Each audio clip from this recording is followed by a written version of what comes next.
За сайн байцгаана уу? Түрүү өчигдөр зарласан ёсоор 15 цагаас өнөөдөр нийслэлийн прокурорын газраас прокурорын тогтоол гарсан байна. Тэгээ үүнтэй холбогдуулж лайв хийя гэж ингэж амласан. Тэгээд амласан ёсоор одоо яг 15 цаг болж байна. Лайв эхлэе гэж бодож байна. За ерөнхийлөгчийг Монгол Улсын ерөнхийлөгч Захиагийн Элбэг Доржийг авилгатай тэмцэх газарт өгсөн байгаа. За 3 асуудлаар өгсөн. Та бүхэнд бол өмнөх лайваар бас мэдээлсэн. Юу гэвэл нэгдүгээрт оюу толгой компанитай гэрээ хийж, орон сууцын түрээсийн гэрээ хийсэн, орон сууц авсан ийм асуудал байна гэж. Хоёрдугаарт бол ерөнхийлөгчийн эхнэр Болормагийн төрийн бус байгууллагад зориулсан хандвиг Америкийн нэгдсэн улсад Rio Tinto компани зохион байгуулсан талаарх ийм мэдээллийг бол өгсөн. За 3-дугаарт мөнгөний шашны байгууллагын салбартай Солонгос улсад очиж холбоод тогтоон тэндээс хандив босгосон гэсэн ийм 3 асуудлаар хэлсэн юу яасан байгаа. Авилгатай тэмцэх газар өгсөн байгаа. За авилгатай тэмцэх газраас Мөрдөн байцаагч Батолзуу намайг дуудаж бас одоо тайлбар авсан. За би зөвхөн тайлбаруудыг хуулийн дагуу өгсөн. За ингээд өчигдөр нийслэлийн прокуророос мэдэгдэж хяналтын прокурор эрүүгийн хэрэг үүсгэхээс татгалцсан гэсэн ийм хариуг өнөөдөр өгч байна. Тэгээ би сая хариугаа аль биесээр аваад ингээд ирж байна. За хоёгаа явж гэнэ үү те? Явахгүй наа. Яаж байгаа юм бол. За юу яачих вэ? Watch Jason Chris and 10 people watched. Энэ яагаад шууд харьцуулахгүй байгаа юм бол чи яаж гэнэ? Би яг чиний үндэ ингээд тавьсан чинь. Тий, юу гарч байна? Хоосон. Явж гин гэж байна. Энэ явж гин гэж байна хүмүүс. За. Явж гин гэдэг доор нь яаж байна? За. За тэгэхээр надад ийм 3 хуудас материал ирлээ. За ер нь бол авилгатай тэмцэх газраас эрүүгийн хэрэг үүсгэхээр татгалцсан саналыг өөрөө одоо юу яасан юм байна? Татгалцсан саналыг прокурорт явуулсан юм байна. За Хамброй компани захирал Отгонбаатар тэгээд одоо Болд компани ерөнхий захирал Болдбаатар гэдэг одоо Элбэг Доржийн эхнэр Болормагийн дүү. За оюутлогоо компани хангамжийн хэлтсийн ажилтан Бэрдхан Дөрвөнжин гэдэг одоо Элбэг Доржийн эхнэр Болормагийн ээж Хажид Сүрэнгийн төрсөн эгч гэдэг энэ олон хүмүүсээс мэдүүлэг авсан байна. Тэгээд ямар ч байсан шалгалтын явцад дээрх материалууд бол батлагдахгүй, нотлогдохгүй, эрүүгийн хэрэг үүсгэх боломжгүй гэсэн ийм дүгнэлтийг гаргасан байна. За яг би тогтоох хэсгийг уншчихъя гэж бодож байна. Энэ олон юмыг уншаад яг би дараа нь лайв дууссаны дараа өөрийнхөө пэйж хуудсанд бас юм цаасаар нь тавьчих. Тэгээ та бүхэн энэс дэлгэрэнгүй бас уншаарай. За шалгалтаар Монгол Улсын ерөнхийлөгч Элбэг Доржийн одоо энэ бүх миний одоо тавьсан асуудал нь нотлогдож тогтоогдоогүй, гэмт хэргийн шинжгүй, эрүүгийн хэрэг үүсгэх үндслэлгүй байх тул Монгол Улсын эрүүгийн байцаа шийдэх тухай хуулийн 175 дугаар зүйлийг удирдлага болгон тогтоох нь гэд эргэн уянгаас гаргасан Монгол Улсын ерөнхийлөгч Элбэг Дорж 2012 онд оюутлогоо компани Brian Marsden гэгчтэй гэрээ байгуулан Bro House хотхны 7 тоод байрыг хувьд авсан. Rio Tinto компани 2011 оны 9 сард түүний эхнэр Болормагийн төрийн бус байгууллагад зориулан Америк нэгдсэн улсын Денвер хотод зохион байгуулсан арга хэмжээний үеэр 2.5 тэрбум төгрөгтэй тэнцэх хэмжээний хандив цуглуулсан. Мөн гадны шашны гаж урсгал мөний байгууллагатай холбоо тогтоон санхүүжилт босгож байсан гэх мэдээлэлд эрүүгийн хэрэг үүсгэхээс татгалцсан. За тэгээд энэ одоо мэдээллийг надад эргэж мэдэгдээд за энэ шийдвэрийг мэдээлэл гаргах зөвшөөрөх юм бол одоо эрүүгийн байцаан шийдэх хуулийн 175-ын 3 дахь хэсэг заасны дагуу 7 хоногийн дотор нийслэлийн прокурорт гомдол гарах хэрэгтэй гэдэг одоо ийм баримт ийм бичиг надад өглөө. За гэхдээ энэ бол та бидний маш олон хүний таамаглаж ирсэн бас бидний ийм хариу гарандаа гэж бодож ирсэн тийм л хариу. Тэг үүнээс өөр хариуч одоогийн тогтолцоонд бол хүлээх бололцоогүй. Тэг энийг бол бүгдээрээ бидний таамаглаж ирсэн магадaltaй хариугаа ингэж авч байгаамаа. За гэхдээ энэ бол бид нар шантрах, няцах, ухрах, за цөхрөх ийм зүйл бол биш гэж бодож байна. Хэдийгээр бид нар ийм хариу гарахыг мэдчихсэн боловч зохих шатны байгууллагад хандсан. Энэ бид нар өөрөө дахиад энэ нийгмээ таньж мэдэх энийгээ одоо яавал өөрчлөх ёстой вэ?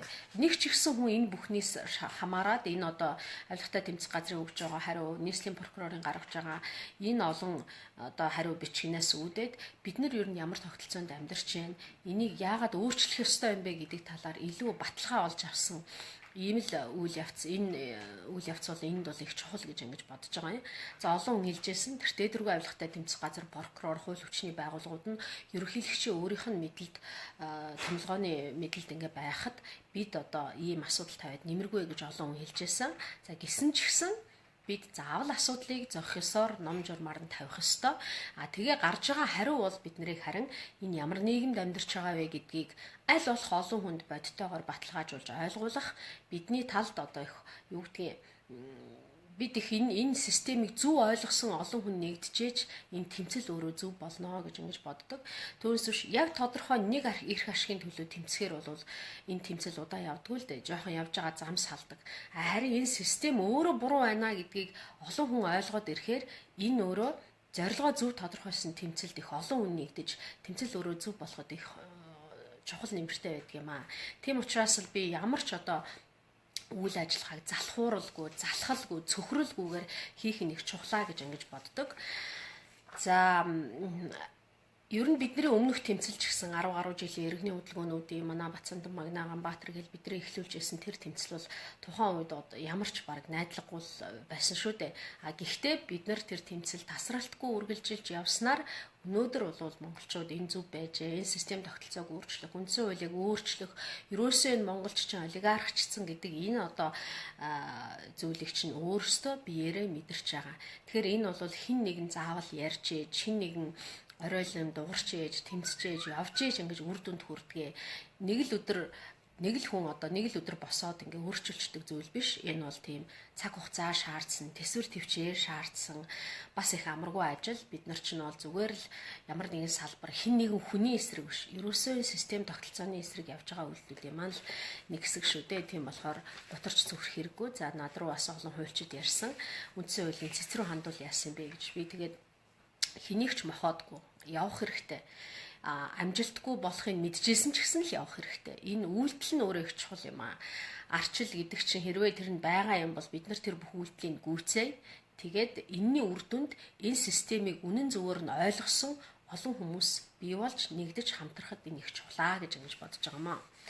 За өнөө над руу бас хэд хэдэн хүн асуулт асуусан байна. Офшорын талаар ямар байр суурьтай байна гэд нэгэнд лайв хийж байгаа би тэр асуултуудад хариулъя гэж бодож байна. За олон хуульчид бас одоо байр сууриа илэрхийлж जैन цаашд яах ёстой вэ гэдэг тал дээр уулзаж ярилцъя зөвлөдэй гэж энэ бүх хүмүүст би баярлалаа гэдгээ бас дамжуулж хэлье.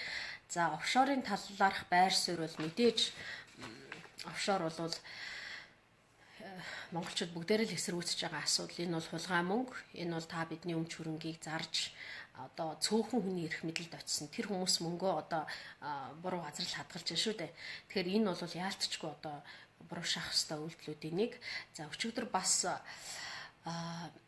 босоо хөх Монгол хөдөлгөөн дээр их олон хүмүүс уулзсан. За тэр уулзалтанд бас миний би байлц оролцож таарсан. Тэгээд 3 сарын 31-нд томоохон цуглаан зохион байгуулахаар одоо болж байгаа юм байлээ. Тэгээд энэ цуглаан бас зөв, би зөв гэж бодож байна. Олон хүн аль болох олон асуудлаар цуглаад, жагсаад одоо үзэх хэрэгтэй. Энэ бол маш чухал. Хүн болгон энэ жагсад цуглахын энэ зовлонг бол бүгдээрээ бас үзэх хэрэгтэй. Бас одоо тэмцэлд бол олон хүн чухал байд юм а. Бүгдээрээ нэгдэх чухал байдаг юм а гэдгийг одоо үзэж явах хэрэгтэй гэж ингэж бодож байна. За би тэгээд бас нэг санал тавьж байгаа. Одоо яхаа офшор гэдэг ингээд бас ерөнхий яриул одоо их төвхтэй байж магадгүй тэмцлээ илүү тодорхой болгоод жишээлбэл өнөөдөр бол офшортой хамгийн илэрхий тэмцэж байгаа өдөр тутам тасралтгүй тэмцэж байгаа маш тодорхой байр суурьтай тэмцэж байгаа тэмцэл бол Лондонд өрн чинь л та Элчин сайд баярыг буцааж татъя гэж. Тэгэхээр би бол Лондонд байгаа монголчуудаа маш их дэмжиж байна. Өнөөдөр Лондонд байгаа монголчууд бол олон хүнд олон гадныханд гадаадад Монголыг сайхан харагдуулж байна, зөв харагдуулж байна. Монголчууд өөрөө зөв юм байна. Эдгээр бас тэмч дүүрсэн холигтуулаад уурдуулаад идэх хүмүүс биш юм байна гэдгийг бас одоо харуулж байгаа. Тэгээ би чинь орлоо гэдэг тэр бүсгүй хурайлж орол ганцаараа эхэлсэн. За түүнийг дэмжиж оролцож байгаа олон хүмүүст бас их талархлаа илэрхийлмээр байна. Тэгээ зариуд өнөөдөр одоо элчин сайдын Лондонд байгаа монголчуудтай хийж байгаа уулзалтыг сонирхлоо. За харамсалтай нь яг тэр жагсаж эсэргүүцэж байгаа хүмүүсээс хүн байхгүй юм. Лав манай чинь хорлоо бол харагдахгүй байх шиг үлээ. Тэгээ нь юу болсон болоо асуудахгүй тодорхой олно эцтэй. Тэгээд миний санал бол жишээлбэл офшорчтой яг ингэж тодорхой нэр зааж тэмцүүл яасан юм бэ? Одоо жишээлбэл би өчигдөр ерөнхийлөгчийн тухай хуулийг бодоо нэг бүрчлэн уншчихлаа л да энэ хариуг аваад. За ерөнхийлөгчийн тухай хуулийн 14-р зүйлд байгаа юм. Гадаад харилцааны талаарх ерөнхийлөгчийн бүрэн эрх гэсэн юм заалт байгаа юм л да. За энэ бүрэн эрхэд юу заасан байна гэхээр 14-ийн 3-т нь Монгол улсаас гадаад улсад суух бүрэн эрх төлөөлөгчийн газрын тэргүүнийг хууль тогтоомжид заасны дагуу их хурлтай зөвшөөрсөн томилох буюу эргүүлэн татах юм бүрэн эрх одоо зөвхөн Монгол улсын ерөнхийлөгчд оногдсон байгаа юм л да.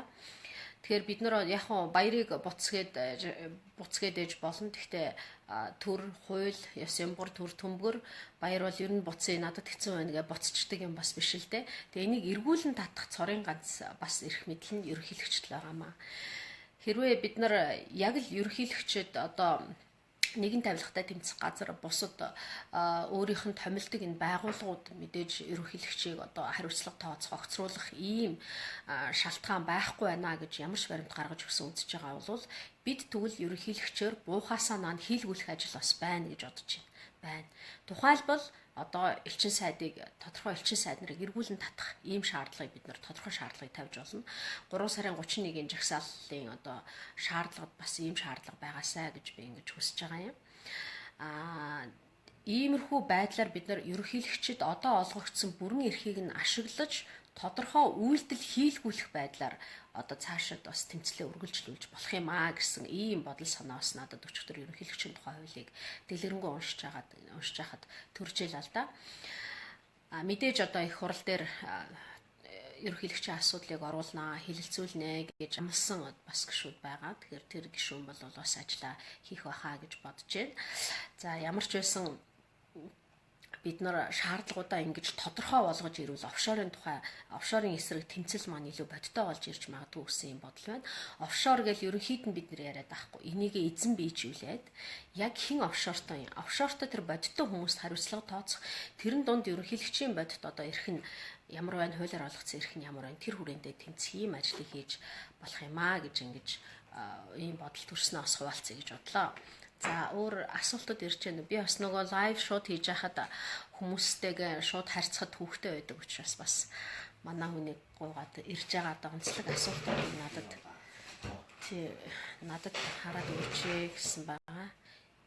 Энэ юу гэж байгаа бууж юу гэж байгаа юм шүү. Яг бууж ижил үнэ ирнэ шүү дээ. За харин тий яг ерөнхийлөгч бол удахгүй хугацаанд дуусна. Тэгээ бууж агаад одоо үннийг тогтоож болох байх үнэн ирнэ гэдэг чинь. За яг улаасаа ийм хариу ирэх нь тодорхой байсан гэж мэдээж нэгэн тийм хариу ирэх нь тодорхой байсан. За яг зүгээр тэгтээ энэ бол ингээд зогслоо гэсэн үг биш. Цаашаа явна. Цаашаа хууль зүйн гарцууд байгаа. Олон хуульчид дахиад одоо иргэд үндсэн хуулийн цэц рүү хандах боломжтой байгаа. За олон хуульчид байгаа. Бас уулзын учрыг тэгэхээр энэ хуульчид бас үндсэн хуулийн цэц рүү дахиад хандах байх гэж ингэж бодож байна. За Батцоож Пилжидмаа та жагсаалд оролцох уу гэдэг чинь. За Атуузынхан боёо өчигдөр надад цогтоотор гээд бас Атуузын гишүүн ярьсан байна лээ. Атуузынхан ерөнхийдөө бол иргэний хөдөлгөөнүүдтэй болон улс төрийн намуудтай гээд уулзаад явж байгаа юм байлээ. Тэгээ надтай уулзна гэсэн. За би уулзаж бас одоо ямар шаардлагууд тавьж байгаа, яах вэ хүү бас энэ талаар илүү дэлгэрэнгүй мэдээлэл авнаа. Тэгээд намын нөхдөөгөө зөвшөлдсөд оролцох эсгээ бол шийднэ гэж бодож байна. Хэрвээ үнэхээр одоо ийм офшорын шаардлага ийм бодтой тодорхой болгож ингэж ирвэл бас одоо оролцож болохгүй гэх газар байхгүй гэж бодож байна. За ямар ч байсан уулзалтын дараа оролцох уугүй юу гэдэг нь тодорхой болох байхаа. Өчигдөр бол нэлээ өргөн бүрэлдэхүүнтэй уулзалт болсон босоо Монгол хөдөлгөөн дээр. Тэгээ энэ дээр бас би Атуузынхны ярьж байгаа зүйлийг нэлээ сайн анхааралтай чагнасан. Тэгээд уулзалтаар бол юм тодорхой болох байхаа гэж бодож байна. За офшорчдын эсрэг тэмцэж жагсах хэрэгтэй. Тэмцлийг бас удирдан чиглүүлэх хууль зүйн хэм хэмжээнд дөрвтэй арга хэмжээ авах хэрэгтэй байна гэж байна. Зүйтэй. Яг манайхан жагсаал цуглаан гэхэр жоохон тийм хойрог байгаад байдаг. Уул нь бол бүгдээрээ аль болох эрхийнхаа төлөө жагсаал цуглаанд идэвхтэй оролцох ёстой.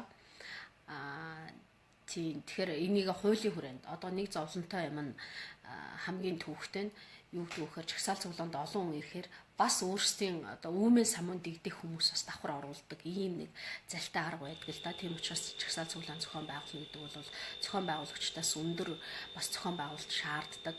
Тэгээд энэ бол тийм амаргүй ажил. За наад нөхөр чинь буцааж татахгүй шууд л буулгаач гэд. Яг хуулийн хүрээнд бол буцааж татах хэрэг нь ерөнхийлөгчтэй байдаг юм. Тэгэхээр бид нар ерөнхийлөгч гэдэг нэг хүнийг баярыг яваач гэхийнхаа хажуугаар танд буцааж татах эрх нь энэ ерөнхийлөгчийн тухай хуулийн 14.3-аар зөвхөн танд байдаг юм байна. Тэгэхээр та бид энэ элчин сайдыг хүлээн зөвшөөрөх байна. Та буцааж татаа гэдэг ийм тодорхой шаардлагыг ерөнхийлөгч тавьж болно л доо. Тэгээ энийг энд ерөнхийлөгч яаж хандах нь вэ гэдгийг бид нар бас харах ёстой. За өчигдрийн авсан мэдээлэлээр бол ерөнхийлөгч офшорын эсрэг цуглааныг дэмжиж байгаа боловч дэмжиж байгаа гэдгээрээ бичгээр илэрхийлэх бас хүсэлгүй байгаа тухай бас тэд ярина лээ. Тэгэхээр энэ нөхцөл байдал ямар байгаа юм би мэдэхгүй. Заагаар ямар ч байсан атуузынхантай уулзч болно гэж бодож байна. Офшорын хуультай болоо гэд чанцал гомд орж бичсэн байна. За офшорын хууль гэдгийг жишээлбэл манай хэсэг байгаль орчин төлөө хуульчдын холбооны хуульчтай ярьж байхад бол офшор гэж нэг хуультай болоод ирэхээр офшор гэдэг юмыг автоматар одоо хүлээн зөвшөөрч байгаа юм аа. Одоогийн байгаа Монгол Улсын нэгдээ орсон конвенцүүд, одоогийн байгаа хууль эрхцэн хүрээнд энэ офшорыг байхгүй болгох бүрэн боломжтой гэж ингэж үзэж байгаа юм байлаа. Үнэхээр ч бас тийм байж магадгүй. Офшорын тухай хууль гэж тэгэхээр офшор гэж нэг юм байдаг. Тэрэнд зориулсан хууль байгаа. Офшор дотор ямар нэгэн хэмжээгээр хүлээн зөвшөөрсөн зөвшөөрөхгүй үйлдэлүүд тэр офшорын хүрээнд байж болох юм шиг ийм ойлголтыг хүнд өгчнөө гэсэн ийм бас санаа бодол хэлжсэн. Надад тэр нь ч бас зөв зүйтэй юм шиг санагдсан. За уянга та цогтойр олонд хэрэгтэй яг юу хийсэн бэ гэж байна. За яг энэ тухай яриул их юм болноо. Тэгээд дараа бас хоёлаа уулзаж харилцан ярилцаж болох байх. За анх жагсаалд оролцож байсан шигээ дахиад түмнээ урайлаад жагсаалыг идэвхтэй болгох хэрэгтэй гэд. Яг үед одоо би олон хүмүүс жагсаал зохион байгуулж байгаад их баяртай байгаа. Монголд жагсдаг ганц 2-3 хүн байдаг биш шүү дээ. Тэгэхээр Монголын ард түмэн бүгдээрээ л жагсдаг, бүгдээрээ л өөрийнхөө тулгамж байгаа асуудлын төлөө үйлчлэгдэнэ. Тийм учраас би бол олон хүмүүс жагсаал зохион байгуулагчид, удирдагчид олон болох тусмаа бид нарт хэрэгтэй гэж бодож байгаа. Тэгээд тэд нар маань туршлагачих хэрэгтэй. Дараа нь бид нар одоо нэгдэж хамтрах, нэг зөв чиглэх ийм үйл ажиллагаа бас гарцаагүй явагдана гэж бодож байна. За 31-ний жагсаалд оролцох уу гэж дахиж одоо Батүлзээ асуусан байна. Одоо Атуузынх надад уулзах хүсэл тавьсан. Би тэр уулзалтын дараа одоо энэ талаар хариулъя гэж бодож байна. За манай Санжаа Сүрэнбэгийн манай залуучууд бүгд нэгдэх ёстой. Үнэхээр тийм одоо нэгдэл 3 сая монголчууд одоо нэг эрх ашигын төлөө нэгдэж болно. Би бас олон жилийн өмнө ярьжсэн да. Хөрөнгө мөнгөтэй, эрх мэдэлтэй, офшортой энэ хүмүүс цөөхөн хүмүүс. Яг үнийг хэлэхэд Монголыг балсан хүмүүс бол бас өнөөдрийн төвшөнд хүргэсэн энэ одоо доройтолд оруулсан хүмүүс бол цөөхөн эдэн хүмүүс л байгаа шүү дээ. Тэгэхээр энэ хүмүүс эвлэлтэд нэгдээд болоод байхад алдах юм байхгүй. Юм булаацалдаагүй ийм энгийн ард иргэд бол одоо заавал эвлэлд нэгдэх ёстой гэж ингэж бодож байгаа. За байна уу шүү. Гишүүн болоод юу хийсэн бэ? Хэр мөнх зоригт гэдэг чинь. Яг миний вебсайт пэйж хуудасуудаар оруулвал гишүүн байхдаа юу хийжсэн талаар их дэлгэрэнгүй мэдээлэлүүд байгаа. Бас мэдэх нэг юм мэднэ. Одоо яагаад би тэгж хийжсэн гэдэг үл их урт цаг авах гэдэг. Тэгэхээр хэрвээ мэдхийг хүсвэл дараа нь одоо хандж болно. Мөнх 2 гоо яасан бэ? Дуу хоолойгоо нэгтгэсэ гэж би мөнх 2 сая одоо олон улсын уралд оролцоод Германд саяхан очсон тухай фэйсбүүкээс мэдсэн. Тэгээд бас одоо ийм энэ үйл ажиллагаанд идэвхтэй оролцох хүмүүсийн нэгэ гэж бодож байна. За цөөхөн хэдэн хүн нэрлж чадах уу гэдэг чинь балжмаа чимаа. Уу одоо ерөөсөл нэг номертай л тэмцээд байгаа юм тэр шүү дээ. Мэдээж одоо манай одоогийн ерөнхийлөгч, одоогийн элчин сайд баяр Тэгэд олон хүмүүс байна шүү дээ. Тэгээ бид нар эхнээс нь л нэрлээ. Одоо энэ офшортой хүмүүс л гэл ерөөхдөө нь багцлж ойлгоход бол бараг болно шүү дээ. Тэр хүмүүс л одоо Монголыг зөв голдролоо явах олон түмэн зарцуулж болох тэр мөнгийг хувьдаа авсан, өөрийн эрх ашигын төлөө зарцуулсан ийм л зовлон бол Монгол ийм л зовлонгоос болоод Монгол өнөөгийн байдалд хүрчээд байгаа. Олон түмний төлөө биш, энэ их цугларч байгаа хөрөнгө мөнгө баялагийг түмний төлөө биш өөрийнхөө төлөө зарцуулсан л ийм л зовлон байгаа юм. Тэгэхээр өөрчлөхийн төлөө явах ёстой гэж бодож байна. За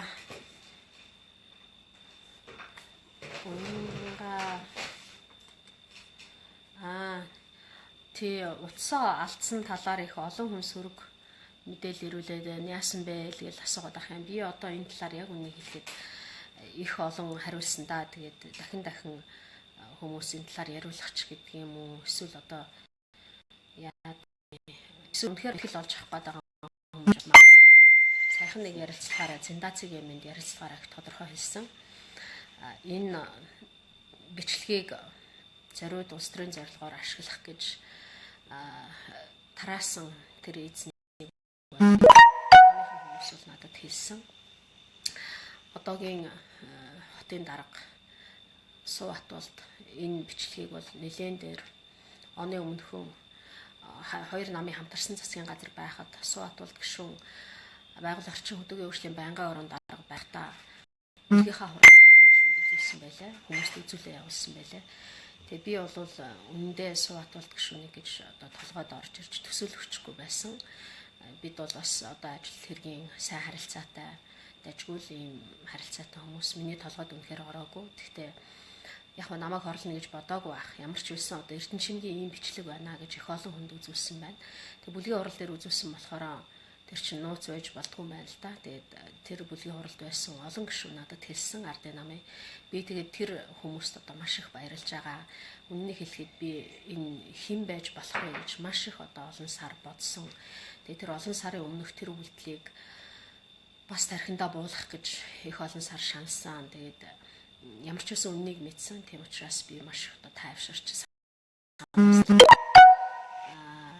ер нь бол мэдээж гишүүн байнгын орон дарга хүүхнүүдийг өрөөндөө уриал нэг тийм зүйл болсон. Гэхдээ тэр бичлэг нь ингээд тараад явчихна. Ингэж улс төрийн зорилгоор ашиглагдана гэж бол бодоогүй. Тэгээ яг хөө тэнд олон хүн байсан. Тэгээд ямар ч байсан би эзнийг нь олсон. Тэгээд энэ үйл явдлын талаар би бол дахин ярихыг бол хүсэхгүй байна. Бид нарт үүнээс илүү чухал тулгымцсан олон асуудлууд байна. Тэгээд манай нийгэм бидний байгаа байдал ерөөсөө л энэ бүхэн бол монголчуудыг нэгч одоо төрийн төлөө, түмний төлөө гэсэн өөрийн эрх ашиг гэж одоо өөрийн эрх ашигаа мартсан, түмний төлөө зориул зүтгэсэн ийм зөв хүн л гарч ирвэл тэрийг ямар ч аргаар хамаагүй одоо олонний дунд нэр хүндийг унгах ийм нэг тийм эрх баригчид. Тэгээд энэ юмд бол Эрдэнэчим гишүүн бит хоёулаа өртсөн. Гэхдээ яг юмны учир зүг нь олон. Тэгээд энийг давж гарна гэдэг бол их чухал. Аливаа юм бол ийм миний тэмцэл илүү утга учиртай гэж би бодож байгаа. Тэгээ энэ өчүүхэн зүйл бол намайг зогсоох ч юм уу эсвэл одоо буруу тишээ явуулах, бууж өгөх ийм үйлдэлд бол хүргэх учиргүй. Тэгэхээр ямар ч байсан би үннийг мэдсэн. Энэ мэдсэн үннээ хүмүүсийн хэрэг нэг хэсэг нь яаж тайлбарлаад яаж батлаад итгэхгүй хүмүүс бас байгаа. Яаж намайг буруутгах гэсэн итгэж бас намайг зүвтгөх одоо юу гэдгийг үнэн зөвийн талд байх тийм хүмүүс бас байгаа. Тэгэхээр тийм хүмүүс нь илүү олон гэж би бодож байна. Цаг хугацааны явцад хин нь хэн байсан бэ гэдэг шалгуурыг бол цаг хугацаа өөрөө тодруулна. Цаг хугацаа гэдэг бол юунд ч дийлддэггүй нэг том баталгаа нутлогоо байдаг. Тэгэхээр энэ бүхэн бол намайг одоо цагаатгана гэдэгт би эргэлздэггүй. Эхнээсээ тийм ч бодохгүйгээр бас цагаатаж. зориуд хэлэхэд ардын намын надад энэ бүхнийг одоо хэлсэн тэр 5 6 гишүүнд би чин сэтгэлээсээ дахин одоо баярлмаар байна. Мэдээж нэрийг нь хэлж болохгүй. Гэхдээ ийм зөв хүмүүсийн үйл одоо дандаа энэ бол зөв үйлийг дэмжиж байгаа их чухал үйлдэл гэж бодсон. Би тэгээд тэр хүмүүстэй уулзсны дараа маш их тайвшраад тэр хүмүүст маш их баярлсан. Тэгээ миний нэр төрөө эргүүлж олж авах, юмыг үнэн мөнөөр тайлах энэ бүх зүйлд бол маш том тус өргөсөн. Тэгээ тэр гишүүдэд өмнөх их хуралд байсан тэр их гишүүдэд маш их баярлалаа гэдгээ бас дахин хэлмээр байна.